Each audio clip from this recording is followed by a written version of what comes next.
ಗುರು ಸಾಕ್ಷಾತ್ ಪರಬ್ರಹ್ಮ ತಸ್ಮೈ ಶ್ರೀ ಗುರುವೇ ನಮಃ.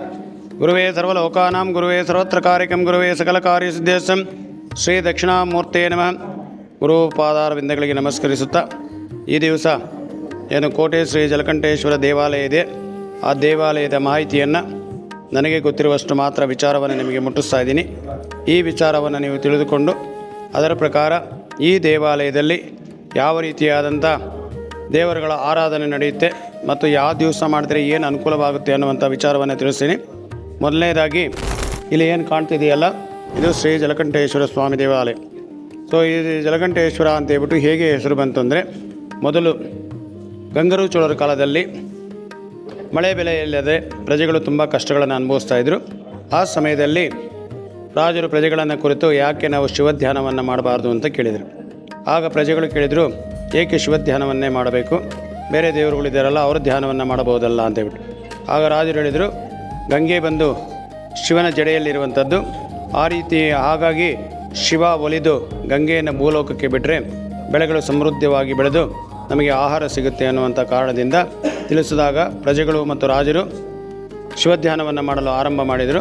ಆರಂಭ ಮಾಡಿದ ತಕ್ಷಣ ಕೆಲವೇ ದಿವಸಗಳಲ್ಲಿ ಮಳೆ ಬರಲಿಕ್ಕೆ ಆರಂಭ ಆಯಿತು. ಆರಂಭ ಆಗಿ ಮೊದಲು ನೀರು ಶಿವನ ಪಾದವನ್ನು ಮುಡ್ತು, ಆನಂತರ ಮೊಳಕಾಲವರೆಗೂ ಬಂತು, ಆನಂತರ ಸೊಂಟದವರೆಗೂ ಬಂತು, ಆನಂತರ ಎದೆ ಭಾಗದವರೆಗೂ ಬಂತು. ಇದನ್ನು ಗಮನಿಸಿದ ರಾಜರು ಪ್ರಜೆಗಳೊಂದಿಗೆ ಇದೇ ರೀತಿ ನಾವು ಮುಂದುವರಿಸ್ತಾ ಇದ್ದರೆ ಶಿವ ಮುಳುಗಿಬಿಡ್ತಾರೆ ಅಂತ ಹೇಳ್ಬಿಟ್ಟು ಹೇಳಿದ ತಕ್ಷಣ ಅವರು ಧ್ಯಾನವನ್ನು ನಿಲ್ಲಿಸಿದರು. ಆ ಸಮಯಕ್ಕೆ ಸರಿಯಾಗಿ ನೀರು ಬಂದು ಕಂಠದವರೆಗೂ ಇತ್ತು, ಹಾಗಾಗಿ ಜಲಕಂಠೇಶ್ವರ ಅಂತ ಹೇಳ್ಬಿಟ್ಟು ಕರೀತಾರೆ.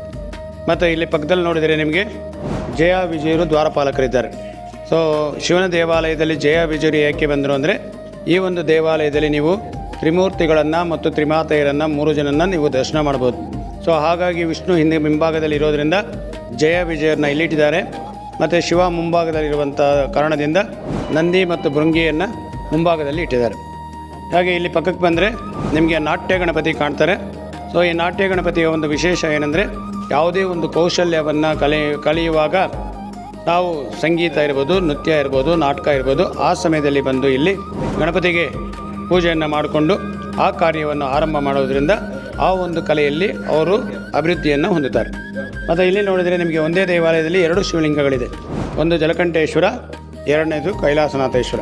ಈ ಕೈಲಾಸನಾಥೇಶ್ವರನ ಮೊದಲ ಹೆಸರು ಬಂದು ಕಳಸಪುರ ಅಂತೇಳ್ಬಿಟ್ಟು, ಈ ಕಳಸಪುರ ಹೋಗಿ ಆನಂತರ ಕೈಲಾಸ ಪಾಳ್ಯ ಅಂತೇಳ್ಬಿಟ್ಟು ಆಯಿತು. ಕೈಲಾಸ ಪಾಳ್ಯ ಹೋಗಿ ಈಗ ಕಲಾಸಿ ಪಾಳ್ಯ ಅಂತೇಳ್ಬಿಟ್ಟು ಆಗಿದೆ. ಸೊ ಇಲ್ಲಿರುವಂಥದ್ದು ಕೈಲಾಸನಾಥೇಶ್ವರರ ಒಂದು ಸಜೀವ ಸಮಾಧಿ. ಸೊ ಇಲ್ಲಿ ಒಂದು ವಿಶೇಷ ಏನಂದರೆ, ಈ ಒಂದು ಗುರುಗಳಿಗೆ ವಂದನೆಯನ್ನು ಮಾಡಿ ಈ 2ನೇ ಮೆಟ್ಲಲ್ಲಿ ಕೂತ್ಕೊಂಡು ಪ್ರಾರ್ಥನೆಯನ್ನು ಮಾಡಿಕೊಂಡು ಆ ಹೊಸ್ತಲಿಗೆ ಬಲಗಿವೆಯನ್ನು ಕೊಟ್ಟರೆ ನಿಮಗೆ 8 ನಾದಗಳಲ್ಲಿ ಯಾವುದಾದ್ರೂ ಒಂದು ನಾದ ಕೇಳುತ್ತೆ. ಓಂಕಾರ ಇರ್ಬೋದು, ಘಂಟಾನಾದ ಇರ್ಬೋದು, ಜಾಗಟೆನಾದ ಇರ್ಬೋದು, ತಮಟೆನಾದ ಇರ್ಬೋದು, ಇಲ್ಲ ಶಂಖಾನಾದ ಇರ್ಬೋದು, ನೀರು ಹರಿಯುವಂಥ ನಾದ ಇರ್ಬೋದು, ಅಥವಾ ಓಂಕಾರ ಇರ್ಬೋದು, ಅಥವಾ ಅವರು ಸ್ನಾನ ಮಾಡ್ತಿರುವಂಥ ಒಂದು ಶಬ್ದ ಇರ್ಬೋದು, ಉಸಿರಾಡುವಂಥ ಶಬ್ದ ಇರ್ಬೋದು, ಯಾವುದಾದ್ರೂ ಒಂದು ಶಬ್ದ ನಿಮಗೆ ಗೋಚರವಾಗುತ್ತೆ.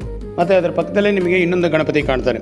ಒಂದೇ ದೇವಾಲಯದಲ್ಲಿ 2 ಗಣಪತಿ ಇದೆ ಅಂತ ಹೇಳ್ಬಿಟ್ಟು, ಒಂದು ನಾಟ್ಯ ಗಣಪತಿ, ಇನ್ನೊಂದು ದೋಷಹರ ಗಣಪತಿ. ಯಾವುದೋ ದೋಷಗಳಿದ್ದಾಗ ಆ ಗಣಪತಿಗೆ ಪ್ರಾರ್ಥನೆಯನ್ನು ಮಾಡಿಕೊಂಡು ಗುರುಗಳಿಗೆ ಅಭಿಷೇಕವನ್ನು ಮಾಡಿಕೊಂಡು ಅವರಿಗೂ ಅಭಿಷೇಕ ಮಾಡ್ಕೊಂಡು ಹೋಗೋದರಿಂದ ಆ ಒಂದು ದೋಷಗಳು ಪರಿಹಾರ ಆಗುತ್ತೆ. ಮತ್ತು ನಮ್ಮ ದೇವಾಲಯದಲ್ಲಿ ಗೊತ್ತಿದ್ದೋ ಗೊತ್ತಿಲ್ಲದೆಯೋ ಏನೋ ದೋಷಗಳು ಮಾಡಿದರೆ ಪೂಜೆ ಎಲ್ಲ ಮುಗಿದು ಹೊರಗಡೆ ಹೋಗುವಾಗ ಏನು ಹೊರಗಡೆ ಎಕ್ಕದ ಗಿಡ ಇದೆಯೋ ಆ ಎಕ್ಕದ ಗಿಡದ ಹತ್ರ ನಿಂತ್ಕೊಂಡು ಭಗವಂತನ ದರ್ಶನ ಮಾಡ್ಕೊಂಡು ಹೋಗೋದ್ರಿಂದ ಆ ದೋಷಗಳು ಪರಿಹಾರ ಆಗುತ್ತೆ. ಮತ್ತು ಇಲ್ಲಿ ಕಾಲಭೈರವೇಶ್ವರರು ಯಾವುದೇ ಒಂದು ಶಿವಾಲಯಕ್ಕೆ ಹೋದರೆ ಕ್ಷೇತ್ರ ಪಾಲಕರಾಗಿ ಕಾಲಭೈರವ ಇರ್ತಾನೆ. ಸೊ ಕಾಲಭೈರವನ ಒಂದು ವಿಶೇಷ ಏನಂದರೆ, ಎಲ್ಲಿ ಪಾರ್ವತಿ ಇರ್ತಾರೋ ಅಲ್ಲಿ ಅವರು ಇದ್ದೇ ಇರ್ತಾರೆ. ಇವರು ಬಂದು ಕ್ಷೇತ್ರವನ್ನು ಪಾಲನೆ ಮಾಡುವಂಥದ್ದು.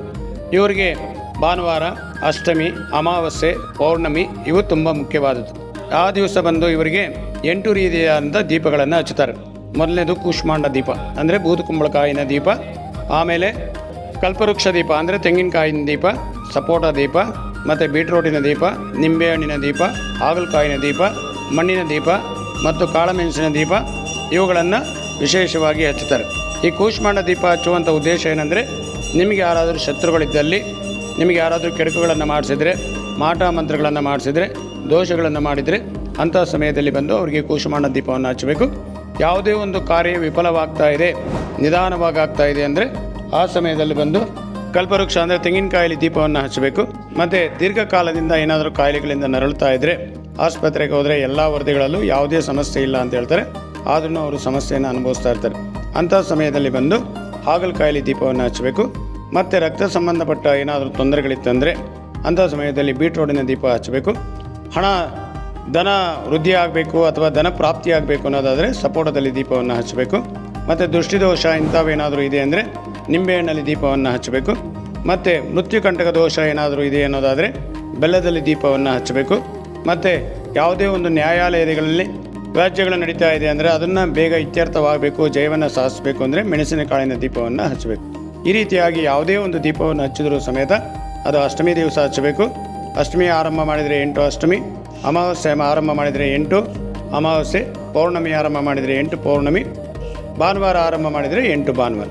ಈ ರೀತಿ ಮಾಡಿಕೊಂಡು ಆರಂಭದಲ್ಲಿ ಸಂಕಲ್ಪ ಮಾಡಿಕೊಳ್ಬೇಕು. ಸಂಕಲ್ಪ ಮಾಡಿಕೊಳ್ಳುವಾಗ ಗಣಪತಿಗೆ ಪ್ರಾರ್ಥನೆ ಮಾಡಿ, ಪಾರ್ವತಿ ಜಲಕಂಠೇಶ್ವರನಿಗೆ ಪ್ರಾರ್ಥನೆ ಮಾಡಿ, ಅಷ್ಟಲಕ್ಷ್ಮಿಯರಿಗೆ ಪ್ರಾರ್ಥನೆ ಮಾಡಿ, ನಿಮ್ಮ ಮನೆ ದೇವರಿಗೆ ಪ್ರಾರ್ಥನೆ ಮಾಡಿ, ಆನಂತರ ಕಾಲಭೈರವನಿಗೆ ಆರಾಧನೆಯನ್ನು ಮಾಡಬೇಕು. ಅಂದರೆ ಅಷ್ಟೋತ್ತರವನ್ನು ಮಾಡಿ ಧೂಪ ದೀಪ ನೈವೇದ್ಯವನ್ನು ಅರ್ಪಣೆ ಮಾಡಿ, ಆನಂತರ ಅವರಿಗೆ ಮಹಾಮಂಗಳಾರತಿಯನ್ನು ಮಾಡಿ, ಮಹಾಮಂಗಳಾರತಿ ಆದ ನಂತರ ಹಿಂದುಗಡೆ 3 ಸ್ಥಳಗಳಿವೆ.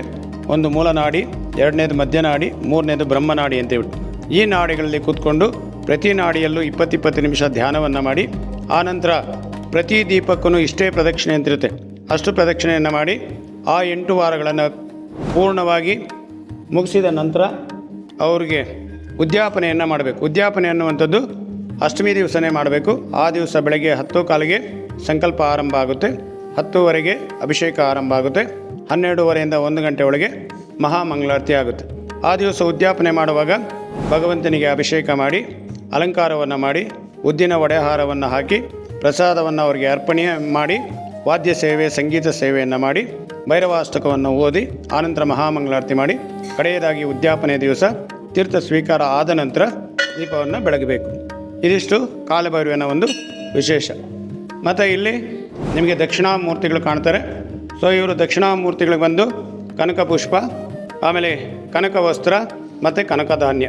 ಅಂದರೆ ಕನಕ ಅಂದರೆ ಬಂಗಾರ, ಬಂಗಾರದ ಬಣ್ಣದ ವಸ್ತ್ರ ಆಗಬೇಕು, ಬಂಗಾರ ಬಣ್ಣದ ಧಾನ್ಯ ಆಗಬೇಕು, ಬಂಗಾರ ಬಣ್ಣದ ಹೂವು ಆಗಬೇಕು. ಅಂದರೆ ಶಾವಂತಿಗೆ ಹೂವು, ಕಡಲೆಕಾಳಿನ ಹಾರ ಮತ್ತು ಹಳದಿ ವಸ್ತ್ರವನ್ನು ಇಟ್ಟು ಇವರಿಗೆ 5 ವಾರ ಅಥವಾ 16 ವಾರ ಇವರಿಗೆ ಪೂಜೆಯನ್ನು ಮಾಡಿಕೊಂಡು ಕಡಲೆಕಾಳಿನ ಹಾರವನ್ನು ಹಾಕ್ಕೊಂಡು ಹೋಗೋದ್ರಿಂದ ಏನು ಗುರುಬಲ ಇಲ್ಲ ಅಂತಾರೆ, ಆ ಗುರುಬಲ ಪ್ರಾಪ್ತಿಯಾಗುತ್ತೆ. ಮತ್ತು ಇಲ್ಲಿ ನಿಮಗೆ ಭದ್ರಕಾಳಿ ಸಮೇತ ವೀರಭದ್ರೇಶ್ವರ ಸ್ವಾಮಿಗಳಿದ್ದಾರೆ ಇಲ್ಲಿ. ಸೊ ಇವರ ಒಂದು ವಿಶೇಷ ಏನಂದರೆ ಯಾವುದೇ ಒಂದು ಶತ್ರುಗಳ ಕಾಟ ಇದ್ದಾಗ ನಿಮಗೆ ಇವರಿಗೆ ಬಂದು ವೀಳ್ಯದೆಲೆಯಲ್ಲಿ ಹಾರವನ್ನು ಹಾಕಿ ಇವರಿಗೆ 2 ತುಪ್ಪದ ದೀಪಗಳನ್ನು ಹಚ್ಚಿ ಕಾರ್ಯವನ್ನು ಮಾಡ್ಕೊಂಡು ಹೋಗೋದ್ರಿಂದ ಆ ಶತ್ರುಕಾಟ ನಿವಾರಣೆ ಆಗುತ್ತೆ. ಮತ್ತು ಇಲ್ಲಿ ನಿಮಗೆ ಸುಬ್ರಹ್ಮಣ್ಯೇಶ್ವರ ಅಂತ ಹೇಳ್ಬಿಟ್ಟಿದೆ. ಇಲ್ಲಿ ಸುಬ್ರಹ್ಮಣ್ಯೇಶ್ವರ ಅಲ್ಲ, ಇಲ್ಲಿರೋದು ಷಣ್ಮುಖ ಅಂತ ಹೇಳ್ಬಿಟ್ಟು. ಷಣ್ಮುಖ ಅಂದರೆ 6 ಮುಖ ಇರುವಂಥವ್ರು ಅಂತ ಹೇಳ್ಬಿಟ್ಟು. ಸೊ ಈಗ ನೀವು ತಮಿಳ್ನಾಡಿಗೆ ಹೋದರೆ ಅಲ್ಲೂ 6 ಪಡಿ ಅಂತ ಹೇಳ್ಬಿಟ್ಟು ಹೇಳ್ತಾರೆ. ಅಂದರೆ ಸುಬ್ರಹ್ಮಣ್ಯೇಶ್ವರ ಏನಾಗುತ್ತೆ, ಒಂದು ಸಲ ಶಿವ ಪಾರ್ವತಿಗೆ ಒಂದು ಆಸೆ ಹುಟ್ಟುತ್ತೆ, ನಾನು ಬಂದು ಗರ್ಭವನ್ನು ಧರಿಸಬೇಕು ಅಂತ ಹೇಳ್ಬಿಟ್ಟು. ಆ ಸಮಯದಲ್ಲಿ ಆಕೆ ದೇವತೆ ಆಗಿದ್ದರಿಂದ ಆ ಗರ್ಭವನ್ನು ಧರಿಸೋದಕ್ಕೆ ಆಗೋದಿಲ್ಲ. ಆಗ ಒಂದು ಹೋಮವನ್ನು ಮಾಡ್ತಾ ಇರ್ತಾರೆ. ಹೋಮ ಮಾಡ್ತಿರುವಾಗ ಏನಾಗುತ್ತೆ ಅಂದರೆ ಭಗವಂತ ಶಿವ ಏನು ಮಾಡ್ತಾನೆ, ತನ್ನ ವೀರ್ಯವನ್ನು ಚೆಲ್ತಾನೆ. ಚೆಲ್ಲದಾಗ ಏನಾಗುತ್ತೆ, ಅದನ್ನು 6 ಕನ್ನಿಕೆಯರು ಸ್ವೀಕಾರ ಮಾಡ್ತಾರೆ. ಸ್ವೀಕಾರ ಮಾಡಿ 2 ತಿಂಗಳು 3 ತಿಂಗಳು ಆಗುವಷ್ಟೊತ್ತಿಗೆ ಅವ್ರ ಕೈಯಲ್ಲಿ ಆ ಗರ್ಭಧಾರಣೆಯನ್ನು ಇಟ್ಕೊಳ್ಳೋಕ್ಕಾಗ್ದಿರ ಏನು ಮಾಡ್ತಾರೆ, ಆ ಗರ್ಭವನ್ನು ವಿಸರ್ಜನೆ ಮಾಡಬೇಕು ಅಂತ ಹೊರಡ್ತಾರೆ. ಹೊರಟಾಗ ಏನಾಗುತ್ತೆ, ಪಾರ್ವತಿ ಏನು ಮಾಡ್ತಾರೆ, ಆ 6 ಗರ್ಭಗಳನ್ನು ತನ್ನಲ್ಲಿ ಸ್ವೀಕಾರ ಮಾಡಿಕೊಂಡು ಅವರು ಜನ್ಮವನ್ನು ನೀಡ್ತಾರೆ. ಅವರೇ ಷಣ್ಮುಖ. ಈ ಷಣ್ಮುಖನ ಒಂದು ವಿಶೇಷ ಏನಂದರೆ ಒಂದೊಂದು ತಲೆಗೂ ಒಂದೊಂದು ಅನುಕೂಲ ಇದೆ. ಸೊ ಹಾಗಾಗಿ ಏನಾಗುತ್ತೆ ಅಂದರೆ ಯಾವತ್ತೇ ಒಂದು ನೀವು ಷಣ್ಮುಖನ ಪೂಜೆ ಮಾಡಬೇಕಾದ್ರೆ 6 ವಾರ ಮಾಡಬೇಕು. ಸೊ ಇಲ್ಲಿ ಮುಖ್ಯವಾಗಿ ಕುಜದೋಷ ನಿವಾರಣೆ, ಸರ್ಪದೋಷ ನಿವಾರಣೆ, ಸಂತಾನ ಭಾಗ್ಯ ಇಲ್ದಿರೋರು, ಕಲ್ಯಾಣ ಭಾಗ್ಯ ಇಲ್ದಿರೋರು ಇಲ್ಲಿ ಮಂಗಳವಾರ ದಿವಸ ಬಂದು ಬೆಳಗಿನ ಜಾವ ಅಂದರೆ 5:30ಯಿಂದ ಮಧ್ಯಾಹ್ನ 12 ಗಂಟೆ ಒಳಗೆ ಬಂದು ಪೂಜೆ ಮಾಡಬೇಕು. ಏನು ತಿನ್ನಬಾರ್ದು, ಏನು ಕುಡಿಬಾರ್ದು, ಉಪವಾಸ ರಹಿತರಾಗಿ ಬಂದು ಇಲ್ಲಿ ಭಗವಂತನಿಗೆ ಪೂಜೆಯನ್ನು ಮಾಡಿ ಅಕ್ಕಿ ಮತ್ತು ತೊಗರಿ ಬೇಳೆಯನ್ನು ಅರ್ಪಿಸಿ ಆನಂತರ 6 ತುಪ್ಪದ ದೀಪಗಳನ್ನು ಹಚ್ಕೊಂಡು 6 ಮಂಗಳವಾರ ಮಾಡ್ಕೊಂಡು ಹೋಗೋದ್ರಿಂದ ಕಲ್ಯಾಣ ಆಗದವರಿಗೆ ಕಲ್ಯಾಣ ಆಗುತ್ತೆ ಮತ್ತು ಸಂತಾನ ಭಾಗ್ಯ ಇಲ್ಲದವರಿಗೆ ಸಂತಾನ ಆಗುತ್ತೆ. ಈ ಶಿವಾಲಯದಲ್ಲಿ ಇನ್ನೊಂದು ವಿಶೇಷ ಏನಂದರೆ ನೀವು 5 ಲಿಂಗಗಳನ್ನು ನೋಡ್ಬೋದು. ಮೊದಲನೇದಾಗಿ ಜಲಕಂಠೇಶ್ವರ, ನಂದೀಶ್ವರ, ನಂದಿಯ ಹಣೆಯಲ್ಲಿ ಒಂದು ಲಿಂಗ ಇದೆ. 3ನೇದು ಬಂದು ಕೈಲಾಸನಾಥೇಶ್ವರ, ನಾಲ್ಕನೇದು ಬಂದು ನಾಗನಾಥೇಶ್ವರ. ಇಲ್ಲಿ ಇವರ ಹಣೆಯಲ್ಲಿ ಒಂದು ಲಿಂಗ ಇದೆ. ಸೊ ಇಲ್ಲಿ ಈ ನಾಗರ ಒಂದು ವಿಶೇಷ ಏನಂದರೆ, ದಾಂಪತ್ಯದಲ್ಲಿ ಏನಾದರೂ ಸಮಸ್ಯೆ ಇದ್ದರೆ, ಮತ್ತು ನಾಗದೋಷಗಳೇನಾದರೂ ಇದ್ದರೆ, ಮತ್ತು ಸಂತಾನ ಭಾಗ್ಯದ ಸಮಸ್ಯೆಗಳಿದ್ದರೆ, ಅಂಥ ಸಮಯದಲ್ಲಿ ಮಂಗಳವಾರ ದಿವಸ ಬಂದು ಇಲ್ಲಿ ನಾಗದೇವರಿಗೆ ಅಷ್ಟೋತ್ತರವನ್ನು ಮಾಡಿಕೊಂಡು ಪೂಜೆ ಮಾಡ್ಕೊಂಡು ಹೋಗೋದ್ರಿಂದ ಆ ನಾಗದೋಷಗಳ ಪರಿಹಾರ ಆಗುತ್ತೆ. ಮತ್ತು ನೀವು ಮೇಲೆ ನೋಡಿದರೆ ಆಮೆ ಕಾಣುತ್ತೆ. ಆಮೆ ಬಂದು ಮೂಲನಾಡಿ. ಈ ಮೂಲನಾಡಿಯಲ್ಲಿ ಏನಾಗುತ್ತೆ ಅಂದರೆ, ಮನುಷ್ಯನಿಗೆ 3 ನಾಡಿಗಳಿರುತ್ತೆ. ಮೂಲನಾಡಿ, ಮಧ್ಯನಾಡಿ, ಬ್ರಹ್ಮನಾಡಿ ಅಂತೇಳ್ಬಿಟ್ಟು. ಪಾದದಿಂದ ಸೊಂಟದವರೆಗೂ ಬಂದಾಗ ಮೂಲನಾಡಿ, ಸೊಂಟದಿಂದ ಕುತ್ತಿಗೆವರೆಗೂ ಬಂದಾಗ ಮಧ್ಯನಾಡಿ, ಕುತ್ತಿಗೆಯಿಂದ ಶಿಖದವರೆಗೂ ಬಂದಾಗ ಬ್ರಹ್ಮನಾಡಿ. ಈ ನಾಡಿಗಳಲ್ಲಿ ಏನಾಗುತ್ತೆ ಅಂದರೆ ದೋಷಗಳಿರುತ್ತೆ. ಆ ದೋಷಗಳಿದ್ದಾಗ ಏನಾಗುತ್ತೆ, ಇಲ್ಲಿ ಕೂತ್ಕೊಂಡು ಧ್ಯಾನ ಮಾಡುವಾಗ ನಿಮಗೆ ಅಲ್ಲಿ ಅಪಾರವಾದಂಥ ನೋವು ಬರುತ್ತೆ. ಮತ್ತು ಇಲ್ಲಿ ಮೂಲನಾಡಿಯಲ್ಲಿ ಏನಾಗುತ್ತೆ ಅಂದರೆ, ಮೂಲತಃ ಬರುವಂಥ ಒಂದು ದೋಷಗಳು ಅಂದರೆ ಮಾತೃಹತ್ಯಾ ದೋಷ ಇರ್ಬೋದು, ಪಿತೃಹತ್ಯಾ ದೋಷ ಇರ್ಬೋದು, ಸ್ತ್ರೀ ಹತ್ಯಾ ದೋಷ ಇರ್ಬೋದು, ತಂದೆ ತಾಯಿಗಳಿಂದ ಶಾಪಕ್ಕೆ ಒಳಗಾಗಿರುವಂಥದ್ದು, ಸ್ತ್ರೀ ಶಾಪಕ್ಕೆ ಒಳಗಾಗಿರುವಂಥದ್ದು, ಅಂತಹ ಸಮಸ್ಯೆಗಳು ಏನೇ ಇದ್ರೂ ಈ ಮೂಲನಾಡಿಯಲ್ಲಿ ಕೂತ್ಕೊಂಡು ಧ್ಯಾನ ಮಾಡುವುದರಿಂದ ಆ ಸಮಸ್ಯೆಗಳು ಪರಿಹಾರ ಆಗುತ್ತೆ. ಮೂಲನಾಡಿಯಲ್ಲಿ ಕೂತ್ಕೊಳ್ಳುವಾಗ ಉತ್ತರಕ್ಕೆ ಮುಖ ಮಾಡಿ ಕೂತ್ಕೋಬೇಕು. ಹೆಣ್ಣುಮಕ್ಕಳು ಬಂದು ತಲೆ ಕೆಳಗಡೆ ಕೂತ್ಕೋಬೇಕು ಮತ್ತು ಗಂಡು ಮಕ್ಕಳು ಬಂದು ಬಾಲದ ಕೆಳಗಡೆ ಕೂತ್ಕೋಬೇಕು. ಪ್ರತಿ ನಾಡಿಯಲ್ಲೂ ಕೂತ್ಕೊಳ್ಳುವಾಗಲೂ 20 ನಿಮಿಷ ಸಮಯವನ್ನು ನಿಗದಿ ಮಾಡಿಕೊಂಡು 20 ನಿಮಿಷ ಆದ ನಂತರ ಮುಂದಿನ ಒಂದು ನಾಡಿಗೆ ಹೋಗಬೇಕು. ಸೊ ಅಲ್ಲಿ ಕೂತ್ಕೊಂಡು ಮಾಡುವಾಗ ಓಂ ನಮಃ ಶಿವ ಆದರೂ ಹೇಳ್ಕೋಬೋದು, ಇಲ್ಲ ಓಂಕಾರವಾದರೂ ಹೇಳ್ಕೋಬೋದು, ಇಲ್ಲ ನಿಮ್ಮ ಮನೆ ದೇವರನ್ನಾದರೂ ಪ್ರಾರ್ಥನೆ ಮಾಡ್ಕೋಬೋದು. ಸೊ ಮುಂದೆ ನೀವು ಶಿವನ ನೋಡಿದರೆ, ಹಿಂದೆ ಇಲ್ಲಿ ವಿಷ್ಣುನ ನೋಡ್ತಾ ಇದ್ದೀರಿ. ವಿಷ್ಣುವಿನ ಮುಂದೆ ನೋಡಿದರೆ ನೀವು ಮೇಲೆ ಸರ್ಪ ಇದೆ. ಸರ್ಪ ಬಂದು ಮಧ್ಯನಾಡಿ. ಸೊ ಇಲ್ಲಿ ಏನಾಗುತ್ತೆ, ನಮ್ಮ ಬೆನ್ನು ಮೂಳೆ ಯಾವ ರೀತಿ ಕಾರ್ಯ ಮಾಡುತ್ತೋ ಅದೇ ರೀತಿಯಲ್ಲಿ ಇಲ್ಲಿ ಸರ್ಪವು ಸಮೇತ ಕೆಲಸವನ್ನು ಮಾಡ್ತಾ ಇರುತ್ತೆ. ಸೊ ಯಾವಾಗ ಇದು ನಮಗೆ ಗೊತ್ತಾಗುತ್ತೆ ನಮಗೆ ದೋಷಗಳಿದೆ ಅಂದರೆ, ಮಧ್ಯನಾಡಿ ಅಂದರೆ ಯಾವಾಗ ನಾವು ಮದುವೆ ಆಗಬೇಕು ಅಂತ ಹೊರಡ್ತೀವೋ ಆವಾಗ ಏನಾಗುತ್ತೆ, ನಮ್ಮ ಜಾತಕಗಳನ್ನು ಬೇರೆ ಬೇರೆ ಸ್ಥಳದಲ್ಲಿ ತೋರಿಸಿದಾಗ ಒಬ್ಬೊಬ್ಬರು ಒಂದೊಂದು ದೋಷ ಇದೆ ಅಂತ ಹೇಳ್ಬಿಟ್ಟು ಹೇಳ್ತಾರೆ. ಆ ಸಮಯದಲ್ಲಿ ಸರ್ಪದೋಷ ಇರ್ಬೋದು, ಕಾಳ ಸರ್ಪದೋಷ ಇರ್ಬೋದು, ಅರ್ಧ ತಲೆನೋವು ಇರ್ಬೋದು, ಚರ್ಮಕ್ಕೆ ಸಂಬಂಧಪಟ್ಟ ವ್ಯಾಧಿಗಳಿರ್ಬೋದು, ಕಂಕಣವಾಗಿ ಕೂಡು ಬರದಿರುವಂಥದ್ದು ಇರ್ಬೋದು, ಮದುವೆ ಆಗದಿರುವಂಥದ್ದು ಇರ್ಬೋದು. ಇಂಥ ಸಮಸ್ಯೆಗಳೇನೇ ಇದ್ರೂ ಈ ಮಧ್ಯನಾಡಿಯಲ್ಲಿ ಕೂತ್ಕೊಳ್ಳೋದ್ರಿಂದ ಆ ಒಂದು ಸಮಸ್ಯೆಗಳು ಪರಿಹಾರ ಆಗುತ್ತೆ. ಮತ್ತು ಇಲ್ಲಿ ಕೂತ್ಕೊಳ್ಳುವಾಗ ಪೂರ್ವಕ್ಕೆ ಮುಖ ಮಾಡಿ ಕೂತ್ಕೋಬೇಕು. ಹೆಣ್ಣುಮಕ್ಕಳು ಹೆಡೆ ಕೆಳಗಡೆ ಮತ್ತು ಗಂಡು ಮಕ್ಕಳು ಬಾಲದ ಕೆಳಗಡೆ ಕೂತ್ಕೋಬೇಕು. ಇಲ್ಲೂ ಸಮೇತ 20 ನಿಮಿಷಗಳ ಕಾಲ ಕೂತ್ಕೋಬೇಕು. ಮತ್ತು ಮೂರನೇದಾಗಿ ಇಲ್ಲಿ ನಿಮಗೆ ಚತುರ್ಮುಖ ಬ್ರಹ್ಮ ಕಾಣ್ತಾನೆ. ಸೊ ಮೂಲವಾಗಿ ಹೇಳಬೇಕಂದ್ರೆ ಬ್ರಹ್ಮನಿಗೆ ಪಂಚಮುಖ ಬ್ರಹ್ಮ 5 ತಲೆಗಳಿರುತ್ತೆ. ಸೊ 5 ತಲೆಗಳಿದ್ದಾಗ ಏನಾಗುತ್ತೆ ಅಂದರೆ, ಸೃಷ್ಟಿ ಮಾಡುವಾಗ ಬೇರೆ ಬೇರೆ ರೀತಿಯಾದ ಸೃಷ್ಟಿಗಳನ್ನು ಮಾಡ್ತಾ ಹೋಗ್ತಾ ಇರ್ತಾನೆ. ಆಗ ಶಿವ ಮತ್ತು ವಿಷ್ಣು ಇಬ್ಬರು ಯೋಚನೆ ಮಾಡ್ತಾರೆ, ಇದೇ ರೀತಿ ಸೃಷ್ಟಿ ಮಾಡ್ತಾ ಹೋಗ್ತಿದ್ರೆ ತುಂಬ ಸಮಸ್ಯೆಗಳು ಎದುರಾಗುತ್ತೆ ಅಂತ ಹೇಳ್ಬಿಟ್ಟು ಏನು ಮಾಡ್ತಾರೆ, ಒಂದ್ಸಲಿ ಶಿವ ಬಂದು ಕಾಲಭೈರವನ ಒಂದು ರೂಪವನ್ನು ಧರಿಸಿ ಬಂದು ಅವನ 5ನೇ ತಲೆಯನ್ನು ಕಿತ್ಕೊಂಡು ಹೋಗ್ತಾನೆ. ಹಾಗಾಗಿ ಏನು ಮಾಡ್ತಾರೆ, ಕಾಲಭೈರವನಿಗೆ ಕಪಾಲ ಭೈರವ ಅಂತ ಹೇಳ್ಬಿಟ್ಟು ಕರೀತಾರೆ. ಸೊ ಹಾಗಾಗಿ ಯಾವಾಗಲೂ ಇವಾಗ ಚತುರ್ಮುಖ ಬ್ರಹ್ಮ ಅಂತ ಹೇಳ್ಬಿಟ್ಟು ಕರೀತಾರೆ. ಸೊ ಇಲ್ಲಿ ಬ್ರಹ್ಮ ಸಮೇತ ಇದ್ದಾರೆ, ಬ್ರಹ್ಮ ವಿಷ್ಣು ಮಹೇಶ್ವರ. ಮತ್ತು ಇಲ್ಲಿ ಮೂಲೆಯಲ್ಲಿ ನೋಡಿದರೆ ನಿಮಗೆ ಚಂಡಿಕೇಶ್ವರ ಕಾಣ್ತಾರೆ. ಸೊ ಸುಮಾರು ಜನ ಏನು ಮಾಡ್ತಾರೆ ಅಂದರೆ, ಚಂಡಿಕೇಶ್ವರನ ಹತ್ರ ಬಂದಾಗ ಕೈ ತಟ್ತಾರೆ. ಕೈ ತಟ್ಟುವಂಥದ್ದಲ್ಲ, ಮುಖ್ಯವಾಗಿ ಅವ್ರಿಗೆ ಮುಂದೆ ಯಾವಲೇ ದೇವಾಲಯವನ್ನು ಮುಚ್ಚುವಾಗ ಏನಾಗುತ್ತೆ ಅಂದರೆ, ಶಿವನ ಮೇಲೆ ಇರುವಂಥ ಎಲ್ಲ ಪದಾರ್ಥಗಳನ್ನು ತೊಗೊಬಂದು ಚಂಡಿಕೇಶ್ವರನ ಮುಂದೆ ಹಾಕಬೇಕು. ಮತ್ತು ಇನ್ನೊಂದೇನಾಗುತ್ತೆ ಅಂದರೆ, ನಾವು ಕೈಯನ್ನು ಒರೆಸ್ಕೊಂಡು ಚಂಡಿಕೇಶ್ವರ ನನ್ನ ಕೈಯಲ್ಲಿ ಯಾವ ವಸ್ತುನೂ ಇಲ್ಲ, ನಾನು ಶಿವಾಲಯದಿಂದ ಏನನ್ನೂ ತೆಗೆದುಕೊಂಡು ಹೋಗುತ್ತಿಲ್ಲ ಅಂತೇಳ್ಬಿಟ್ಟು ಕೈಯನ್ನು ಒರೆಸ್ಕೊಂಡು ಹೋಗೋದಕ್ಕೋಸ್ಕರ ಇದು ಮಾಡುವಂಥದ್ದು. ಆದರೆ ಇವತ್ತೇನಾಗಿದೆ ಪದ್ಧತಿ, ಚಂಡಿಕೇಶ್ವರನಿಗೆ ಕಿವಿ ಕೇಳಿಸಲ್ಲ, ನಾನು ಬಂದಿದ್ದೀನಿ ಅಂತ ಅವ್ರಿಗೆ ಗೊತ್ತಾಗಬೇಕು, ಅದಕ್ಕೋಸ್ಕರ ಕೈ ತಟ್ಟಬೇಕು ಅಂತಾರೆ. ಅದು ಅಲ್ಲ ಮುಖ್ಯವಾಗಿರುವಂಥ ಕಾರಣ ಇದು. ಮತ್ತು ಇಲ್ಲಿ ಪಕ್ಕದಲ್ಲಿ ನೋಡಿದರೆ ನಿಮಗೆ ಸರಸ್ವತಿ ಕಾಣ್ತಾರೆ.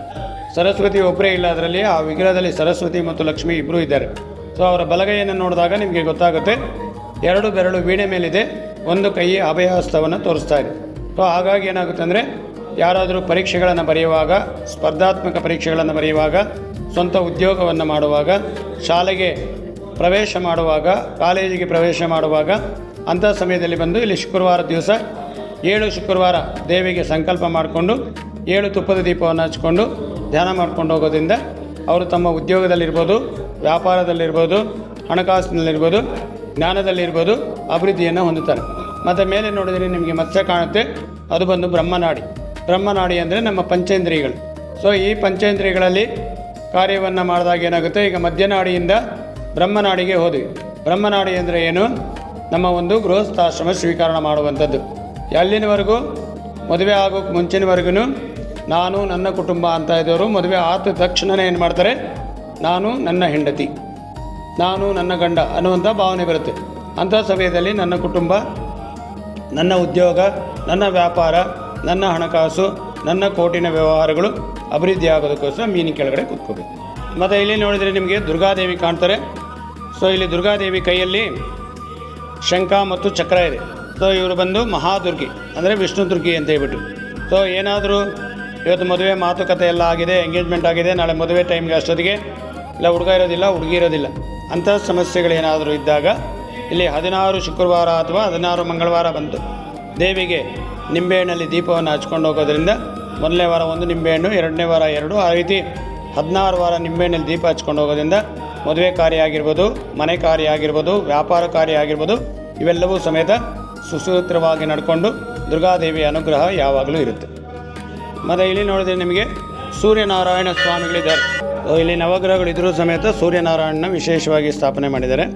ಇಲ್ಲಿ ಏನು ವಿಶೇಷ ಅಂದರೆ ನೀವೇನಾದರೂ ಮನೆ ಹತ್ರ ಇರ್ಬೋದು ಅಥವಾ ಜಮೀನಿನಲ್ಲಿರ್ಬೋದು ಬೋರ್ವೆಲನ್ನು ಹಾಕಬೇಕಾದಾಗ ಇದಕ್ಕೆ ಒಂದು ಸ್ಥಳ ಇದೆ. ಸ್ಥಳದಲ್ಲಿ ನಿಂತ್ಕೊಂಡು ಸೂರ್ಯನಾರಾಯಣಿಗೆ ಸಂಕಲ್ಪ ಮಾಡಿಕೊಂಡು ಜಲಕಂಠೇಶ್ವರನಿಗೆ ಅಭಿಷೇಕ ಆದಂಥ ಒಂದು ಜಲವನ್ನು ತಗೊಂಡು ಹೋಗಿ ಆ ಒಂದು ಸ್ಥಳದಲ್ಲಿ ಹಾಕಿ ಬೋರನ್ನು ಕೊರೆಯೋದ್ರಿಂದ ಏನಾಗುತ್ತೆ, ಅಲ್ಲಿ 100ಕ್ಕೆ 200% ನಿಮಗೆ ನೀರು ಸಿಗುತ್ತೆ. ಮತ್ತು ಈ ಸೂರ್ಯನಾರಾಯಣನ ಒಂದು ಆರಾಧನೆ ಮಾಡುವುದೇನೆಂದರೆ ರವಿಗೆ ದಶೆ ನಡೆಯುವಾಗ ಅಥವಾ ರವಿಯ ಒಂದು ಸಮಸ್ಯೆ ಇರುವಾಗ ಪ್ರತಿ ಭಾನುವಾರ ಇವರಿಗೆ ಬಂದು ಗೋಧಿಯನ್ನು ಅರ್ಪಣೆ ಮಾಡಿ ಕೆಂಪು ವಸ್ತ್ರದ ಹೂವನ್ನು ಇಟ್ಟು ಕೆಂಪು ವಸ್ತ್ರವನ್ನು ಧರಿಸಿ ಅವರಿಗೆ ಅರ್ಚನೆಯನ್ನು ಮಾಡಿಕೊಂಡು ಆ ಗೋಧಿಯನ್ನು ಅವ್ರಿಗೆ ಅರ್ಪಣೆ ಮಾಡಿ ಹೋಗೋದ್ರಿಂದ ಸೂರ್ಯನ ಒಂದು ಅನುಗ್ರಹ ಆಗಿ ಸೂರ್ಯ ಯಾವ ರೀತಿ ಪ್ರಕಾಶಮಾನವಾಗಿರ್ತಾನೋ ಅದೇ ರೀತಿ ನಾವು ಸಮೇತ ಜೀವನದಲ್ಲಿ ಪ್ರಕಾಶಮಾನವಾಗಿ ಹೊಳೆಯುತ್ತಾ ಎಲ್ಲದರಲ್ಲೂ ಸಾಧನೆಯನ್ನು ಮಾಡ್ತೀವಿ. ಮತ್ತು 5ನೇ ಶಿವಲಿಂಗ ಬಂದಾಗ ನಿಮಗೆ ಪಾರ್ವತಿಯ ಹಣೆಯಲ್ಲಿದೆ.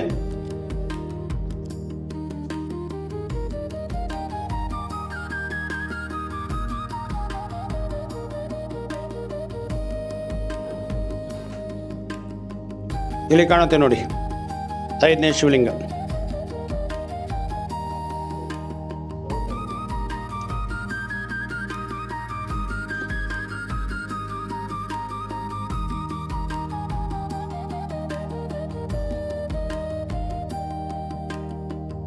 ಇದು 5ನೇ ಶಿವಲಿಂಗ ಇಲ್ಲಿ.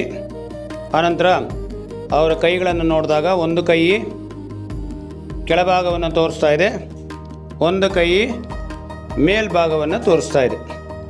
ಸೊ ಇಲ್ಲಿ ಏನಾಗುತ್ತಂದರೆ ಮತ್ತು ಅವರ ತಲೆಯಲ್ಲಿ ನೋಡಿದರೆ ಒಂದು ಕಡೆ ಚಂದ್ರ ಇದ್ದಾರೆ, ಇನ್ನೊಂದು ಕಡೆ ಸೂರ್ಯ ಇದ್ದಾರೆ. ಸೊ ಎಲ್ಲಿನವರೆಗೂ ಶಿವಾರಾಧನೆ ನಡೀತಾ ಇರುತ್ತೆ ಅಲ್ಲಿನವರೆಗೂ ಸೂರ್ಯ ಚಂದ್ರ ಇರುವವರೆಗೂ ಯಾರೇ ಬಂದು ಅವರ ಕಷ್ಟಗಳನ್ನು ಅಮ್ಮನವ್ರ ಹತ್ರ ಹೇಳ್ಕೊಂಡ್ರೆ ಎಡಗೈಯಲ್ಲಿ ಅದನ್ನು ಸ್ವೀಕಾರ ಮಾಡಿ ಬಲಗೈಯಲ್ಲಿ ಅವ್ರಿಗೆ ಅಭಯಸ್ತವನ್ನು ನೀಡ್ತೀನಿ ಅಂತ ಒಂದು ಸಂದೇಶವನ್ನು ಕೊಡ್ತಾ ಇದ್ದಾರೆ. ಮತ್ತು ಎಲ್ಲ ಕಡೆ ದೇವಿ ಉಗ್ರ ರೂಪದಲ್ಲಿರ್ತಾರೆ, ಇಲ್ಲಿ ಪಾರ್ವತಿ ಸೌಮ್ಯ ರೂಪದಲ್ಲಿದ್ದಾರೆ. ಹಾಗಾಗಿ ಯಾರೇ ಕಷ್ಟಗಳನ್ನು ಬಂದು ಹೇಳ್ಕೊಂಡ್ರೂ ಅವರ ಕಷ್ಟಗಳನ್ನು ಪರಿಹಾರ ಮಾಡ್ತಾರೆ. ಇದಿಷ್ಟು ದೇವಾಲಯಕ್ಕೆ ಸಂಬಂಧಪಟ್ಟ ಮಾಹಿತಿ. ಈಗ ಯಾವ್ಯಾವ ಸ್ಥಳದಲ್ಲಿ ನಿಂತ್ಕೊಂಡ್ರೆ ಯಾರು ಕಾಣ್ತಾರೆ ಅನ್ನುವಂಥದ್ದನ್ನು ತಿಳಿಸ್ತೀನಿ. ಇಲ್ಲಿ ನಿಂತ್ಕೊಳ್ಳೋಣ. ಸೂರ್ಯನಾರಾಯಣ ಕಾಣ್ತಿದ್ದಾರಾ? ಪಾರ್ವತಿ ಕಾಣೋದಿಲ್ಲ, ಜಲಕಂಠೇಶ್ವರ ಕಾಣಲ್ಲ, ನಂದೀಶ್ವರ ಕಾಣಿಸಲ್ಲ, ಬರೀ ಸೂರ್ಯನಾರಾಯಣ ಮಾತ್ರ ಕಾಣ್ತಾರೆ. ಸೊ ಸೂರ್ಯನಾರಾಯಣಿಗೆ ಏನೇ ಸಂಕಲ್ಪ ಮಾಡ್ಕೋಬೇಕಾದ್ರೂ ಇಲ್ಲಿ ನಿಂತು ಇಲ್ಲಿ ಕೂತು ಸಂಕಲ್ಪ ಮಾಡ್ಕೋಬೇಕು. ಮತ್ತು ಇಲ್ಲಿ ಬನ್ನಿ ಸರ್, ಈಗ ತಿರ್ಕೊಳ್ಳಿ ಸರ್. ಗಣಪತಿ ಕಾಣಿಸ್ತಿದ್ದೀರಾ? ಸೊ ಗಣಪತಿಗೆ ಏನೇ ಸಂಕಲ್ಪ ಮಾಡ್ಕೋಬೇಕಾದ್ರೂ ಇಲ್ಲಿ ಕೂತ್ಕೊಂಡು ಸಂಕಲ್ಪ ಮಾಡ್ಕೋಬೇಕು. ಮುಖ್ಯವಾಗಿ ಹೇಳಬೇಕಂದ್ರೆ ಈ 2 ಕಂಬದಲ್ಲಿ ದೇವಸ್ಥಾನದ ಒಂದು ವಿವರಣೆಯನ್ನು ಕೊಟ್ಟಿದ್ದಾರೆ. ಸೊ ಯಾವ ರೀತಿ ದೇವಸ್ಥಾನದಲ್ಲಿ ಅನುಕರಣೆ ಮಾಡಬೇಕು, ಪಾಲನೆ ಮಾಡಬೇಕು ಅನ್ನುವಂಥದ್ದು. ಸೊ ಇಲ್ಲಿ ನೀವು ನೋಡಿದರೆ 2 ದ್ವಾರಪಾಲಕರು ಕಾಣ್ತಾರೆ, ನಂದಿ ಮತ್ತು ಭೃಂಗಿ. ಆ ಕಡೆ ನಂದಿ ಇದ್ದಾರೆ, ಈ ಕಡೆ ಭೃಂಗಿ ಇದ್ದಾರೆ. ಮತ್ತು ಅದಕ್ಕೂ ಮೇಲೆ ನೋಡಿದರೆ ನಿಮಗೆ ಚಾಮರವನ್ನು ಬೀಸ್ತಾ ಇರುವಂಥವರು ಕಾಣ್ತಾರೆ. ಸೊ ಈಗ ಯಾವುದೇ ನಾವು ಮನೆಗಾಗಿರಲಿ ಅಥವಾ ಕಚೇರಿಗೆ ಹೋದಾಗ ಫಸ್ಟ್ ಏನು ಮಾಡ್ತೀವಿ ನಾವು, ಸ್ವಾಗತಕಾರರು ಅಂತಿರ್ತಾರೆ, ಅವ್ರ ಜೊತೆಯಲ್ಲಿ ಮಾತಾಡ್ತೀವಿ. ಅವ್ರು ಮಾತಾಡಿದ ತಕ್ಷಣ ಏನು ಮಾಡ್ತಾರೆ, ನೀವು ಕೂತ್ಕೊಳ್ಳಿ 2 ನಿಮಿಷ ಅಂತೇಳ್ಬಿಟ್ಟು ಫ್ಯಾನನ್ನು ಆನ್ ಮಾಡ್ತಾರೆ. ಅದೇ ರೀತಿಯಲ್ಲಿ ಇಲ್ಲಿ ಚಾಮರವನ್ನು ಬೀಸ್ತಾ ಇರ್ತಾರೆ. ಸೊ ಇಲ್ಲಿ ಬಂದ ತಕ್ಷಣ ನೀವು ಎಷ್ಟೇ ಬಿಸಿಲಲ್ಲಿ ಬಂದಿದ್ದನ್ನು ಇಲ್ಲಿ ಬಂದ ತಕ್ಷಣ ತಣ್ಣಗಾಗುತ್ತೆ. ಅದಾದ ನಂತರ ಮೇಲ್ಗಡೆ ನಿಮಗೆ ಹೂವನ್ನು ಹಾಕಿ ಸ್ವಾಗತ ಮಾಡ್ತಾ ಇರ್ತಾರೆ. ಹಾಗಾಗಿ ಏನಾಗುತ್ತೆ ಅಂದರೆ ಈ ಒಂದು ಜಾಗದಿಂದ ಒಳಗೆ ಹೋಗ್ತಿದ್ದಂಗೆ ನಿಮಗೆ ಒಂದು ರೀತಿಯಾದಂಥ ಸಂತೋಷವಾಗುತ್ತೆ. ಮತ್ತು ನೀವು ಒಳಗಡೆ ಹೋಗ್ತಿದ್ದಾಗ ತುಂಬ ಸಂತೋಷವಾಗುತ್ತೆ. ಕಾರಣ ಏನಂದರೆ ಈ ನಾಟ್ಯ ಬಾಲೆಯರು ನಾಟ್ಯವನ್ನು ಮಾಡ್ತಾ ನಿಮ್ಮನ್ನು ಒಳಗಡೆ ಕರ್ಕೊಂಡು ಹೋಗ್ತಿರ್ತಾರೆ. ಮತ್ತು ಈ ಒಂದು ಜಾಗದಿಂದ ನೀವು ಒಳಗೆ ಹೋಗ್ತಿದ್ದಂಗೆ ಏನಾಗುತ್ತೆ, ನೀವೇ ಕೈ ಮುಕ್ಕೊಳ್ತೀರಾ, ಕೈ ಮುಕ್ಕೊಂಡು ಒಳಗಡೆ ಹೋಗ್ತೀರಾ. ಅದಾದ ನಂತರ ಮೇಲ್ಗಡೆ ನೀವು ನೋಡಿದರೆ ತಟ್ಟೆ ಮತ್ತು ಗಂಟೆ ಕಾಣುತ್ತೆ. ಸೊ ಎಲ್ಲಿನವರೆಗೂ ಮಹಾಮಂಗಳಾರತಿ ಆಗಲ್ವೋ ಅಲ್ಲಿನವರೆಗೂ ಸಮೇತ ಏನು ಮಾಡ್ತೀರಾ, ಕೈ ಮುಕ್ಕೊಂಡೇ ಇರ್ತೀರ. ಮಹಾಮಂಗಳಾರತಿ ಆದ ನಂತರ ಇಲ್ಲಿ ಹೆಣ್ಣಿರ್ಬೋದು ಅಥವಾ ಗಂಡಿರ್ಬೋದು ಹಿಂದ್ಗಡೆ ಹೋಗಿ ಧ್ಯಾನವನ್ನು ಮಾಡ್ತಾರೆ. ಸೊ ಇದಿಷ್ಟು ನನಗೆ ಗೊತ್ತಿರುವಂಥ ವಿಚಾರವನ್ನು ನಿಮಗೆ ತಿಳಿಸಿದ್ದೇನೆ. ಧನ್ಯವಾದಗಳು. ಓಂ ನಮಃ ಶಿವಾಯ.